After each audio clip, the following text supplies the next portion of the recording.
नमस्कार। आप सभी का स्वागत करती हूँ अपने YouTube चैनल खट्टा मीठा ज्ञान में। आज मैं बहुत इंपॉर्टेंट मुद्दे पे बात करना चाहती हूँ क्योंकि मैं भी अभी तक एसएससी की प्रिपरेशन, बैंकिंग की प्रिपरेशन, टीचिंग एग्जाम की प्रिपरेशन के हिस्सा रही हूँ। क्योंकि मैंने भी पहले एसएससी में बहुत ट्राई किया, कभी किसी पॉइंट से रह जाना, कभी फर्स्ट एग्जाम क्लियर करके सेकंड ना क्लियर होना, ऐसे करके आज मैं अपने फेलियर्स को भी सामने रख रही हूँ कि क्या क्या हुआ है। बट उसके बाद भी मैंने आस नहीं छोड़ी, कभी किसी गवर्नमेंट को दोष नहीं दिया और अपनी मेहनत को बरकरार रखा। एक फील्ड में नहीं हुआ, दूसरे फील्ड में ट्राई किया, गवर्नमेंट जॉब की चाहत नहीं छोड़ी। मैंने टीचिंग के लिए डीएलएड किया, सीटेट क्वालिफाई किया, अलग अलग स्टेट्स के टेट को क्वालिफाई किया, बट अभी तक कोई जॉब हाथ नहीं लगी। लास्टली मैंने अपने आप को प्राइवेट सेक्टर में उतारा और आज मैं प्राइवेट सेक्टर में उतरने के बाद अब अपना यूट्यूब चैनल मैंने ओपन किया और सोचा कि ठीक है, धीरे धीरे करके आज भी आस है कि मेरी गवर्नमेंट जॉब लग जाएगी। तो क्या मेरी ये सोच गलत थी?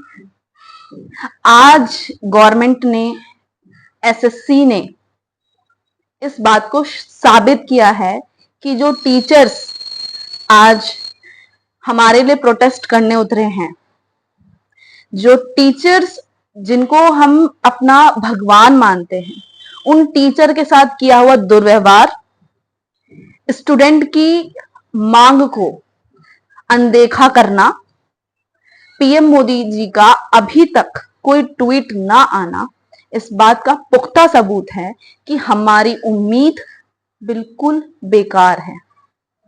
हमारी सोच गवर्नमेंट जॉब लेने की पूरी तरीके से बेकार है। उसी पर आज मैं ये वीडियो बना रही हूं और मोदी जी से और एसएससी अधिकारियों से और अपनी चीफ मिनिस्टर, दिल्ली की चीफ मिनिस्टर रेखा गुप्ता जी से मैं कुछ बातें बोलना चाहती हूँ। उम्मीद करती हूँ कि ये वीडियो सारे जितने भी लोग देखें, वो लोग इस प्रोटेस्ट का हिस्सा बने। ये हमारी अपना अधिकार है जिसे लेना हमें पड़ेगा। अगर नहीं लेंगे तो ऐसे ही कोई एमएनसीज में धक्के खाएगा, कोई छोटी छोटी प्राइवेट नौकरीज में धक्के खाएगा और उसके साथ साथ कोई डिप्रेशन का शिकार होकर के कभी ना कभी आत्महत्या करके लटका मिलेगा। कब तक ये चलेगा?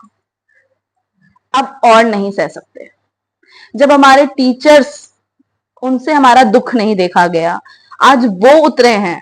जबकि मैं ये मानती हूं कि टीचर्स ये देख रहे हैं कि बच्चे आते हैं, उनका इंटरेस्ट है, वो पढ़ाई करेंगे, कल को एग्जाम देंगे, निकले ना निकले उनकी प्रॉब्लम है। फिर भी कि उनको तो पैसा मिल रहा है, बट फिर भी आज वो उतरे। गवर्नमेंट को फर्क नहीं पड़ता, इसलिए नहीं पड़ता क्योंकि उन्हें जब भी कोई वैकेंसी आती है, अच्छा खासा वहां पर उनका फायदा होता है। इतने बच्चे फॉर्म फिल करते हैं, इतने बच्चे, फॉर्म फिल करने के चार्जेस, फॉर्म फिल करने के बाद कोई आपको लगता है कि कहीं पे कोई डाउट है, उसको फिल करने के चार्जेस, कई बार पैसे ये बोल करके लिया जाता है कि जो बच्चे नहीं कर पाएंगे उनका अमाउंट रिटर्न होगा, उसके लिए चार्जेस। मतलब हर तरीके से गवर्नमेंट को सिर्फ हमसे कमाने का मौका मिल रहा है। सीरियसली, क्या ये है इंडिया की कंडीशन कि इंडिया बच्चों को बुद्धू बना करके, उनके पेरेंट्स को बुद्धू बना करके उनसे पैसा लूटना पसंद करती है और रोजगार देना पसंद नहीं करती? ये कहता है हमारे देश का संविधान, ये है आज हमारे देश की व्यवस्था। इसी व्यवस्था पे हम ये बोलते हैं कि यस आई एम इंडियन। इस पे आज ये जो भी हो रहा है हमारे साथ, आज से नहीं हो रहा। मैंने अपने 12th क्लियर करके, 12th का एग्जाम देके उसके अगले ही दिन कोचिंग ज्वाइन करी थी कि मुझे गवर्नमेंट जॉब करनी है। ये मेरा सपना है, ये मेरे पेरेंट्स का सपना है। बट उस समय से प्रिपरेशन करते करते करते आज मुझे 4 साल बीत चुके हैं, अभी तक कुछ नहीं हुआ। अगर बाय लक बाय चांस चीजें हो जाती हैं तो कोई ना कोई और नया मुद्दा आ जाता है, जैसे पेपर लीक। आप इतने दूर दूर हमें सेंटर्स देते हो। मैं आपको अपना एक मुद्दा बताती हूँ। मेरा पेपर जयपुर में पड़ा था, टीचिंग का पेपर था राजस्थान में। रीट आपने सुना होगा, रीट के पेपर में मेरा पेपर बिल्कुल मॉर्निंग फर्स्ट शिफ्ट में था। पता नहीं वो किस हिसाब से उन्होंने टाइमिंग दी थी।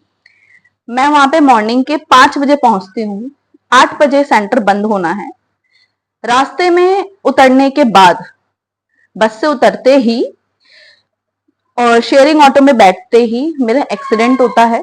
बारिश का पानी लबालब भरा होने की वजह से गड्ढे में गाड़ी जाती है और बहुत ही भयंकर एक्सीडेंट की मैं शिकार हो जाती हूँ। और उस एक्सीडेंट में मेरा एडमिट कार्ड, मेरा सब कुछ सब भीग चुका था। मेरे पैर में बहुत गहरी चोट आई थी, 12 टांके लगे थे और मैं बेहोश थी कम से कम आधा घंटा। मैं 7:30 बजे तक बेहोश थी। उसके बाद भी मेरा जुनून वो था कि मैं मॉर्निंग में जैसे ही मेरी आंखें खुली, होश में आते ही मैंने सिर्फ एक रट लगाई, मुझे पेपर देना है और मैं पेपर दूंगी। मैंने उसी खून से लबालब पैर में पन्नी पहनी। जहां पर एग्जाम था वहां हमें शूज भी उतरवा दिए गए। 3rd फ्लोर पे मेरा पेपर था, मेरे पैर से लगातार ब्लीडिंग हो रही थी। जो मैंने आपको टांके बताए वो अलग थे और उसके साथ जो और गंभीर चोटें आई थी वो तो सीधे तलवे में थी। वो डायरेक्ट जैसे ही पैर पे दबाव पड़ रहा था वहां से ब्लीडिंग हो रही थी। फिर भी जाकर के मैं 3rd फ्लोर पे कम से कम 4 से 5 चक्कर लगाए क्योंकि मेरा एडमिट कार्ड भीग चुका था। ये एक बहुत बड़ी परेशानी थी। बहुत निवेदन करके किसी तरीके से मेरा एडमिट कार्ड आया। देन मैंने अपना एग्जाम जाके दिया 3rd फ्लोर पे। मेरे पैरों से जितने देर का पेपर था वो पेपर रिटर्न मतलब सीबीटी नहीं था, रिटर्न था। मैं जब तक पेपर देती रही मेरे पैरों से ब्लीडिंग लगातार हो रही थी। आप सोच सकते हैं उतने देर में मेरे पास कोई नहीं आया जिसने मुझे एक छोटा सा फर्स्ट एड भी दिया हो। रीजन कि आप अभी कोई भी अगर इनके पास जाएगा देन हो सकता है वो सस्पेंड हो जाए। तो इसलिए आपने एक बच्चे को इतने दर्द में, मेरे आंखों से आंसू टपक रहे थे, मेरे पैरों से खून, और मैं फिर भी एग्जाम दे रही थी। क्या सरकार इस दर्द का अनुमान लगा सकती है? अगर लगा सकती है तो अब लगाए, क्योंकि अब हम पीछे नहीं हटेंगे, बिल्कुल भी नहीं हटेंगे। जितना गलत होना था वो हो चुका है। तो आदरणीय मोदी जी, आपसे ये बहुत विनम्र निवेदन है कि अब अपने देश के यूथ पर ध्यान दे। इंडिया से बाहर जाके आपने बहुत कुछ किया है, बहुत नाम कमाया है, बहुत इंडिया को आगे तक लेके गए हैं, लेकिन इंडिया असल में जिस नींव से आगे जाएगी वो यूथ है। यही यूथ जो आज स्ट्रगल कर रही है, जिसकी आंखों में आंसू है, आंखों में सब कुछ खो देने का डर है, माँ बाप के आंखों में वो पेन है कि आज भी वो बच्चा सक्सेस नहीं हुआ। ये सब चीज की जिम्मेदारी और कोई नहीं, आपकी है। इस देश की व्यवस्था आपके हाथों में है, बागडोर आपके हाथों में है। हमारा काम है मेहनत करना, एग्जाम देना। आपका उसके आगे का जो काम है उसको प्लीज ईमानदारी से निभाएं, प्लीज। एक टाइम था कि वैकेंसीज बिकती थी, एक टाइम ये है कि वैकेंसीज रियल में भी और बिकने में भी किसी सेंस में नहीं है। और अगर ऐसा ही चलता रहा तो अब एक टाइम वो आएगा जब शायद सरकार सोचेगी कि कोई बच्चा फॉर्म फिल करे और हमें कोई कर्मचारी मिले।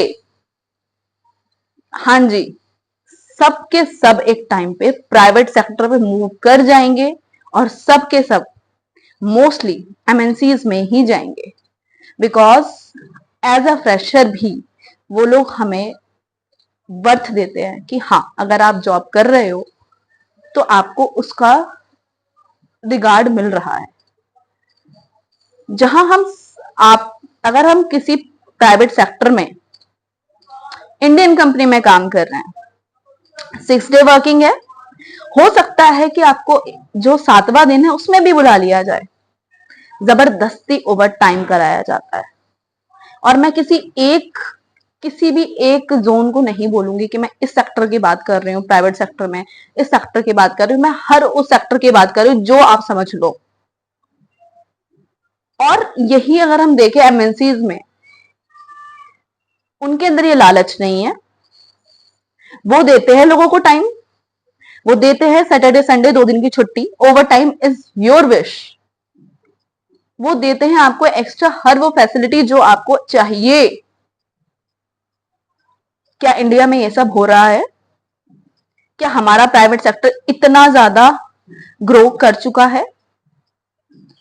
जब गवर्नमेंट सेक्टर ही ग्रो नहीं कर रहे, जब गवर्नमेंट ही ठीक से काम नहीं कर रहा, जब गवर्नमेंट एग्जाम्स में इतनी प्रॉब्लम आ रही, तो हम प्राइवेट सेक्टर से क्या ही उम्मीद लगाएं।